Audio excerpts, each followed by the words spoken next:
రంగారెడ్డి జిల్లా అబ్దుల్లాపూర్మేట్ మండల్ తుర్కయంచాల్ మున్సిపల్ తొర్రూరు గ్రామానికి చెందిన చిన్నంగి భిక్షపతి సర్వే నెంబర్ 111 ఎకరా 3 గుంటల భూమి ఉండగా తొర్రూరు గ్రామానికి ఎర్రకుంట చెరువులోనికి రోడ్డు ఇరువైపులా ఉన్న చిన్నంగి భిక్షపతి భూమిలో నీరు వస్తున్న కాల్వను వదిలేసి గత కొంతకాలంగా ఉన్న చిన్నంగి భిక్షపతి భూమిలో చెరువు కత్వా ఉందని కల్వట్టు ఉందని ఇరిగేషన్ డిపార్ట్మెంట్ ఆర్ఎండ్బి కలిసి చేస్తున్న కుట్రని తొర్రూరు నుండి బ్రాహ్మణపల్లి వెళ్లే దారిలో ఈ కల్వట్టు ఉందని వారి భూముల నుంచి పైప్లైన్ వేస్తున్నారని స్థానికంగా ఉన్న రైతులు తెలిపారు.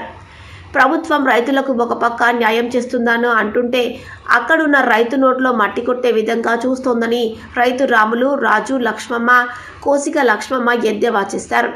మాకున్న భూమిలో స్థానికంగా ఉన్న నాయకులు కక్షపూరితంగా చెరువును మూసేసే విధముగా చేస్తున్నారని రైతులు వాపోతున్నారు. కలెక్టర్కు, ఇరిగేషన్ డిపార్ట్మెంట్కు, ఆర్ఎండ్బి డిపార్ట్మెంట్కు మొరపెట్టుకున్న ససేమిరా అంటున్నారని, మా భూమి మాకు దక్కకుండా చేస్తున్నారని, మాకు పలువురు నాయకుల వల్ల ప్రమాదం ఉందని పత్రికా మీడియా ముఖంగా మా గోడు వెల్లడిస్తున్నామని రైతులు తెలిపారు.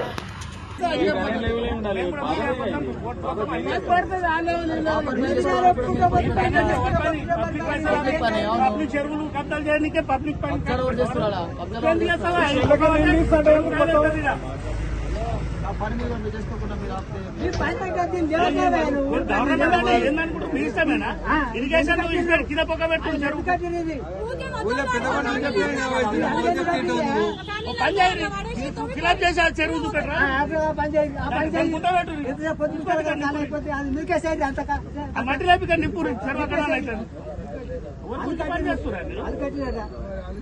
ఎవరేసుకోరు కదా అంటనే ఉంటారు. అంత లోపల చెప్తానే ఉన్నాడు.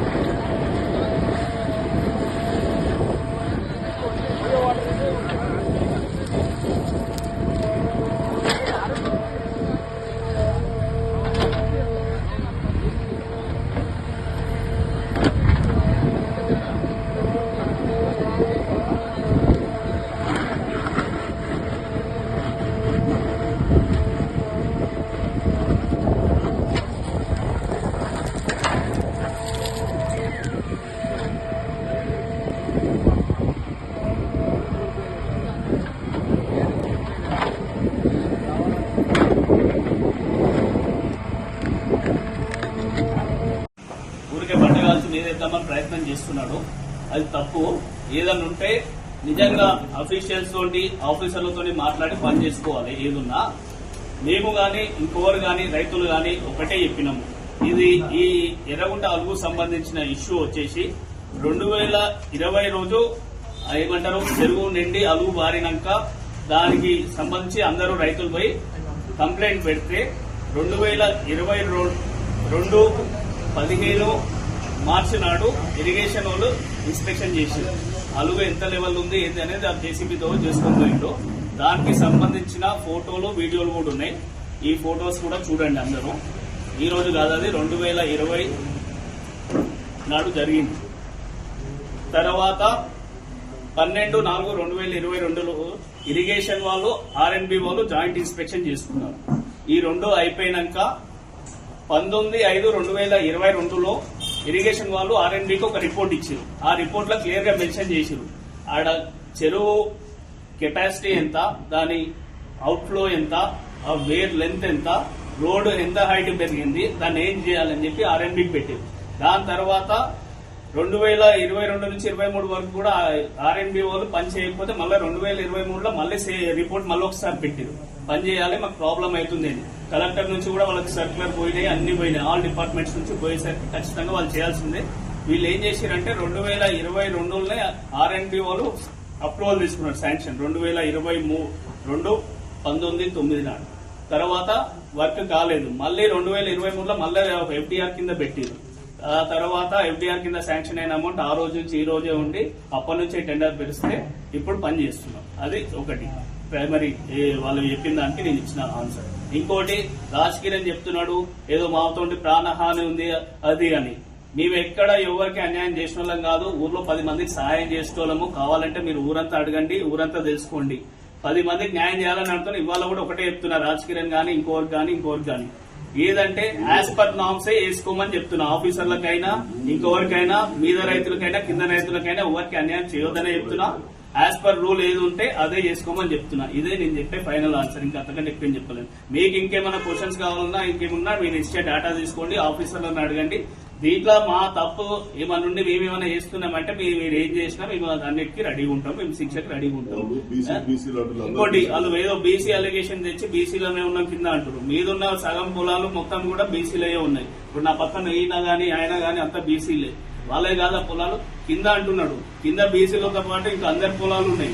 కింద దాంట్లో కూడా మళ్ళీ నాది కూడా ఉంటది కదా వాళ్ళతో పాటు. ఇప్పుడు ఈ సమస్యకి ఏంటంటే యాజ్ పర్ ఇప్పుడు వచ్చిన హైడ్రా రూల్స్ ప్రకారం గానీ, ఇరిగేషన్ ప్రకారం గానీ, RNB రూల్స్ ప్రకారం గానీ వాళ్ళ నామ్స్ ప్రకారం చేస్తారు. ఎక్కడ ఎవరు ప్రెజర్ పెట్టి చేసింది లేదు. మీరు కావాలంటే ఆఫీసర్లను కూడా అడుగుతున్నారు కదా. 2022లో 20లో మేము ఎమ్మెల్యే కాదు, ఇంకొకరు ఎమ్మెల్యే కాదు. ఆ రోజు ప్రభుత్వం వేరే ఉండే, వేరే ఎమ్మెల్యే ఉండే. ఆ రోజు మేము చేస్తే 2022లో రిపోర్ట్ ఇయ్యడు, ఆ రోజు శాంక్షన్ చేయడు, ఆ రోజు టెండర్ పిలవడు కదా. మళ్ళీ దీనికి ఆన్సర్ చెప్పాలి కదా. ఉత్తగా బట్టగాల్చి మీదేసి ఏదో అలిగేషన్ చేసి బదలాం చేద్దామని చూస్తే దాన్ని కూడా మేము ఆన్సర్ చేయలేము ఇక అట్లాంటివి. ఇంకోటి ఏంది, నిజంగా ఆ రోజు మేము ఏమంటారు మాకు ప్రెజర్ పెడితే చేసేటోళ్ళు ఎవరు అన్నారా? వాస్తవంగా ఆ రోజు నుంచి 5 ఏళ్ల నుంచి 4 ఏళ్ల నుంచి ఇష్యూ జరుగుతుంటే ఆ రోజు శాంక్షన్ అయింది, ఆ రోజు టెండర్ పిలిచిందే పని చేస్తున్నారు. ఇది కొత్తగా చేసింది ఏది కాదు. ఇది ఇంకేమైనా క్వశ్చన్స్ ఉన్నాయా మీకు? ఇది క్లియర్. ఎస్సీ అంటే నాకు రిపోర్ట్, నేను రిటైర్ అయిన వాళ్ళతో నేను కొంచెం రిక్వెస్ట్ చేసేసి ప్రైవేట్గా ఎంక్వైరీ చేయించుకున్నాను. అది నిన్ననే చేశాను. చేసినా కానీ పట్టించుకోవట్లేదు. ఆర్టీఐ కింద నేను చాలా సార్లు పోయి ఎన్నోసార్లు మొరబెట్టుకున్నాను. ఎన్నోసార్లు ఆర్టీఐ కింద పెడితే మా దగ్గర రిపోర్ట్ లేదని చెప్పేసి చెప్తున్నారు తప్ప రిటర్న్లో ఇవ్వట్లేదు. అది చెరువు విస్తీర్ణం ఎంత అది ఏమి రికార్డే లేదు. ఆ ఇరిగేషన్ దగ్గర జీరో, వాళ్ళ దగ్గర రికార్డ్ అంటూ జీరో ఉంది. FTL కడిల్ వీక్నెస్ కూడా నేను చూపిస్తాను, బౌండరీస్ కూడా ఉన్నాయి. వాళ్ళ దగ్గర ఎలాంటి రెస్పాన్స్ లేదు. వాళ్ళు పట్టించుకోవడం. ఇది రియల్ ఎస్టేట్ పై పొలాలు వెంచర్ చేసుకోనికనే ఇది చేస్తున్నారు. ఎందుకంటే ఇన్కమింగ్ ఎప్పుడైతే చెరువులకు నీళ్లు ఎక్కుంటాయి ఈయన్ని డైవర్ట్ చేశారు అనుకోండి, అది ఎప్పుడు నిండాలి, ఎప్పుడు పోవాలి. ఇప్పుడు ఎన్ని కుటుంబాలకు నష్టం జరిగే అవకాశం? ఇది ఈడికి నుంచి స్టార్ట్ చేస్తే 150 ఎకరాల దాకా ముంగనూరు వరకు స్టార్ట్ అవుతుంది. ఎందుకంటే కంటిన్యూ ఫ్లో. ఇప్పుడు మేము తొర్రూరులో ఉంటాము, భిక్షపతి కొడుకు నేను. తొర్రూరులో ఇక్కడ మా పొలం కొంచెం 1 ఎకరా ఉంటుంది. అయితే ఇక్కడ మీద చెరువు ఉంటుంది, మా పొలం పైన కాలు ఉంటుంది. అయితే ఈ FTL కడీలు అన్ని తీసేసి దాని పరిధి తగ్గించుకోవాలని చెప్పేసి ఇక్కడి ఇన్ఫ్లో వాటర్ని, చెరువులో పోయే వాటర్ని డైవర్ట్ చేస్తున్నారు. అది ఎవరు? మల్రెడ్డి రామరెడ్డి గారి ప్రోద్బలంతో, ఎమ్మెల్యే గారి ప్రోద్బలంతో, వాళ్ళ అల్లుడు గోపాల్ రెడ్డి, నరేందర్ రెడ్డి ప్రోద్బలంతో, వాళ్ళ సపోర్ట్ తోని తిరుపతి రెడ్డి, వంగేటి రామరెడ్డి, శ్రీను వీళ్ళందరూ కలిసి వాళ్ళ పొలాలకు FTL లేకుండా చేసుకుని అమ్ముకుందామని వెళ్ళాల్సి చేస్తున్నారు. అయితే గోపాల్ రెడ్డి ఈ విషయం నన్ను పిలిచి, మీరు ఎట్లా చేస్తారు, ఏం చేద్దామని గోపాల్ రెడ్డి అడుగుకుంటూ మాతో పెట్టుకుని బతుకుతారా మీరు అన్నట్టుగా వార్నింగ్ ఇస్తున్నాడు. అంటే ఇప్పుడు మాకు ఎలాంటి వేరే వాళ్ళతోని, సెకండ్ పర్సన్ తోని ఎలాంటి విభేదాలు లేవు. ఈ రోజు మేము చచ్చినా బతికినా వాళ్ళతోనే ప్రాణహాని ఉంటుంది. ఇప్పుడు ఈడ తీసిన మాకు ఇంకా వేరే ఆధారం కూడా లేదు. ఈడ ఉన్నది అంతా పోయిన తర్వాత ఇప్పుడు పెట్రోల్ పోసుకొని చావాలి. సౌరని అంటున్నాడు గోపాల్ రెడ్డి. ఆయన ఏం మోమాటమే లేదు. సస్త నీ ఎకరకు ఏం లెక్క అని మాట్లాడుతున్నాడు. ఇప్పుడు ఎమ్మెల్యేగా, ఇప్పుడు సీఎం గారు యాక్చువల్గా చెరువులన్నీ నిండాలని చూస్తే వీళ్ళేమో కల్వర్ట్ డైవర్ట్ చేస్తున్నారు. ఇప్పుడు ఇది పని ఆపకపోతే చచ్చిపోయినా చచ్చిపోతాం మేము. ఫస్ట్ రోజు కూడా అన్నారు దాని కిందేసి, ఎవరు గోపాల్ రెడ్డి దాని కిందేసి తీవ్రని చెప్పేసి కూడా మాట్లాడుతున్నాడు. గోపాల్ రెడ్డి ఎమ్మెల్యే గారి అల్లుడు, మెయిన్ అల్లుడు, మల్రెడ్డి రంగారెడ్డి గారి మెయిన్ అల్లుడు. ఎమ్మెల్యే గారు ఏఈకి ఫోన్ చేసి రికార్డ్ పరంగా తీయరు అని అంటుండు. ఏఈ ఏమో ఇరిగేషన్ వాళ్ళేమో ఏఈ అసలు రికార్డు తీసుకురావట్లేదు. ఆ ఉమారా అని ఉంటుంది, హుషారాని ఉంటుంది. ఆ హుషారాన్ని బాగా పైసలు తిననేర్చింది. ఆమె ఇష్టం వచ్చినట్టు చేస్తుంది. సీన్ అని ఉంటాడు రాయపూల్ ఇన్స్పెక్టర్, ఆయన కూడా అంతే. ఆయన ఏమో రేపు పొద్దుగా లేదన్నుంటే డైవర్షన్ ఇస్తామంట. అంటే నేనేమంటున్నా రికార్డ్ పరంగా తీయరని అంత దాన్ని కన్సిడర్ అయ్యారు. వాళ్ళు ఇష్టం వచ్చినట్టు చేస్తారు. ఎంత బెదిరియాలో అంత బెదిరిస్తారు. మాకు వాళ్ళ నుంచి ప్రాణహాని ఉన్నట్టు కూడా ఎవరెవరి ద్వారా వాళ్ళ పట్టణంలో ఇక్కడ ఎక్కడైనా నాశనం కానీ ఎవరు బతుకోదు. ఈడ వేరే వాళ్ళు బతుకోవద్దు. పట్టణంలో మండల్ సర్వే నెంబర్ వచ్చేసి 111. పేరు చినింగి రాములు, సన్నా భిక్షపతి. మా తమ్ముడి పేరు చినింగి రాజు, మా నాయన పేరు చినింగి భిక్షపతి. తొర్రూరు గ్రామం, అబ్లాపూర్ మెట్ మండల్, రంగారెడ్డి డిస్టిక్.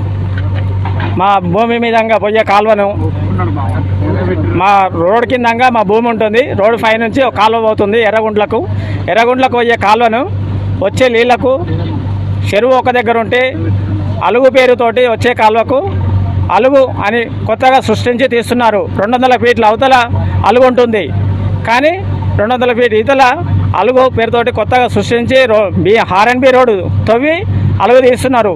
తీసి అవతల ఎఫ్టీఎల్ మాఫీ చేసుకోవడానికి, ఎఫ్టీఎల్ తీసేసుకోవడానికి వాళ్ళు ఆ నీళ్లు రాకుండా చూసి చేద్దామని చూస్తున్నారు. ఆ నీళ్ళు వచ్చే వాగును మొత్తం ఇక్కడ డైవర్ట్ చేస్తున్నారు. మాకు అన్యాయం చేస్తున్నారు. ఇది ఆర్ఎన్బి వాళ్ళు ఇరిగేషన్ వాళ్ళని ప్రశ్నించగా మాకు ఎలాంటి పేపర్లు లేకుండా, పేపర్లు చూపించకుండా వాళ్ళు చేసే పని చేసుకుంటారు. అన్యాయంగా చేసుకుంటూ పోతున్నారు. హాలిడేస్ 4 రోజులు వచ్చింది చూసుకొని శనివారం నాడు, ఆదివారం, సోమవారం, మంగళవారం 4 రోజులు హాలిడేస్ వచ్చినాయి. మేము అడ్డుకుంటే పోయి పోలీస్ ప్రొడక్షన్ తోటి మమ్మల్ని తీసుకుపోయి పోలీస్ స్టేషన్లో పెట్టుకొని 4 రోజులు అలా పని వాళ్ళు చేసుకున్నారు. ఇప్పుడు చేయడం వల్ల మీకు నష్టం లేదు. దీనివల్ల కొత్తగా